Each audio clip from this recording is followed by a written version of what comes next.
अमरावती जिल्ह्यातील नांदगाव खंडेश्वर तालुक्यात पुराचे पाणी हळूहळू ओसरू लागले असले तरी शेती आणि घराचे मोठ्या प्रमाणात नुकसान झाले आहे।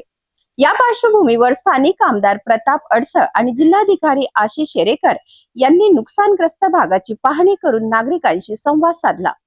शासनाच्या मदतीसाठी पंचनामे तातडीने पूर्ण करण्याचे निर्देशही देण्यात आले। नांदगाव खंडेश्वर तालुक्यातील धामकसह अनेक गावांमध्ये मुसळधार पावसामुळे आलेल्या पुराचे पाणी आता ओसरू लागले आहे। मात्र पुरामुळे शेतातील उभी पिके पूर्णपणे पाण्याखाली गेल्याने शेतकऱ्यांचे मोठे नुकसान झाले आहे। अनेक घराची पडझड झाल्यामुळे अनेक कुटुंबांसमोर निवाऱ्याचा प्रश्न निर्माण झाला असून नागरिकांना मोठ्या अडचणीचा सामना करावा लागत आहे। या पार्श्वभूमीवर स्थानिक आमदार प्रताप अडसळ आणि अमरावतीचे जिल्हाधिकारी आशिष शेरेकर यांनी संयुक्तपणे नुकसानग्रस्त भागाची पाहणी केली। यावेळी त्यांनी शेतकरी आणि ग्रामस्थांशी थेट संवाद साधत त्यांच्या अडचणी जाणून घेतल्या, तसेच प्रशासनाकडून सुरू असलेल्या मदत कार्याचा आढावा घेतला। जिल्हाधिकारी आशिष शेरेकर यांनी संबंधित अधिकाऱ्यांना शेती पिके आणि घराच्या नुकसानीचे पंचनामे तातडीने पूर्ण करण्याचे निर्देश दिले। शासनाच्या नियमानुसार पात्र लाभार्थ्यांना त्वरित मदत दिली जाईल असे त्यांनी स्पष्ट केले। आमदार प्रताप अडसळ यांनीही प्रशासनाने युद्धपातळीवर मदत कार्य राबवून नुकसानग्रस्तांना तातडीचा दिलासा द्यावा अशी मागणी केली आहे। दरम्यान पुराच्या पाण्यामुळे अनेक ठिकाणी वीज खांब कोसळले असून वीज तारा तुटल्याने तालुक्यातील अनेक गावाचा वीज पुरवठा अजूनही बंद आहे। महावितरणाचे कर्मचारी वीज पुरवठा पूर्ववत करण्यासाठी युद्ध पातळीवर काम करत असून प्रशासन परिस्थितीवर सातत्याने लक्ष ठेवून आहे। नाही, आपल्याकडे सध्या मेन जे धामणगाव रेल्वे जे आपले SD ऑफिस आहे त्याचे जे 3 तालुके आहेत त्याच्यामध्ये सगळ्यात जास्त आपल्याला हा पावसाचा फटका आपल्याला बसलेला आहे।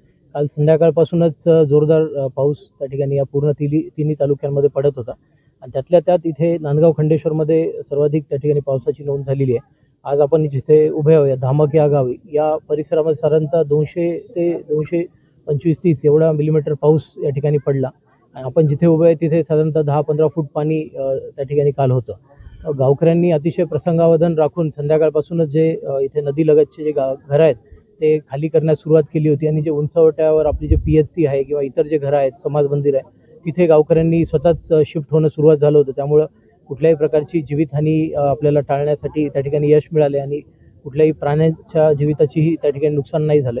आता प्रशासनातर्फे आपण या तिन्ही तालुक्यांमध्ये आणि इतरही ठिकाणी जिथे जिथे आपल्याला आवश्यकता आहे ते आमची डिस्ट्रिक्ट डिझास्टर रिलीफ फोर्सची टीम आहे त्या ठिकाणी पाठवत असतो। कालही मी जवळच्याच एका गावामध्ये इथे पाठवून पुलावर पाण्यामध्ये एका गाडीमध्ये जवळपास 10 लोक त्या ठिकाणी अडकले होते, तर त्यांचं रेस्क्यू आपण डिस्ट्रिक्ट डिझास्टर रिस्पॉन्स फोर्स जे DDRF आहे त्याच्या माध्यमातून केलं।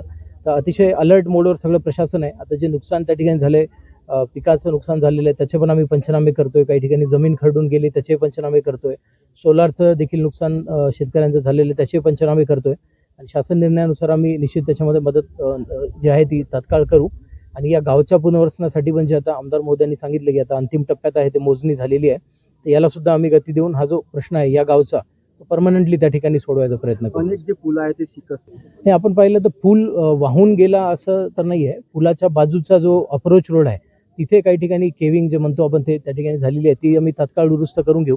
पाण्याचा एकंदरीत जसं आपल्याला मी सांगितलं की 200 ते 250 मिलीमीटर पाऊस कमी वेळात एक प्रकारचा ढगफुटी टाईप वातावरण झाल्यामुळं एक अतिशय जास्त पाऊस तिथे पडला आणि पाऊस तिथे पाणी साठल्यामुळं ते प्रेशरनी त्या ठिकाणी ते पूल आपला केविंग त्या ठिकाणी झालेला आहे, तर ते सुद्धा दुरुस्त आपण करूया। पण मेन जे एक जीवितहानी झालेली त्या ठिकाणी त्या व्यक्तीला गावकरी पण सांगत होते की पुलावरून पाणी आहे, तुम्ही प्रवास त्या ठिकाणी केला नाही पाहिजे, तर 2 व्हीलरवर त्यांनी ते गेले आणि त्यांचा त्या ठिकाणी मृत्यू झाला। ते डेड बॉडी पण आपल्याला आता ती सापडलेली आहे। तर आम्ही गावकऱ्यांना आणि सर्व नागरिकांना सुद्धा माझं आव्हान आहे की जिथे जिथे असं पुलाची पाण्याची पातळी वाढते तिथे आम्ही आमचे स्थानिक तहसीलचे अधिकारी, तलाठी, कर्मचारी किंवा पोलीस कर्मचारी आम्ही उभे करतोय।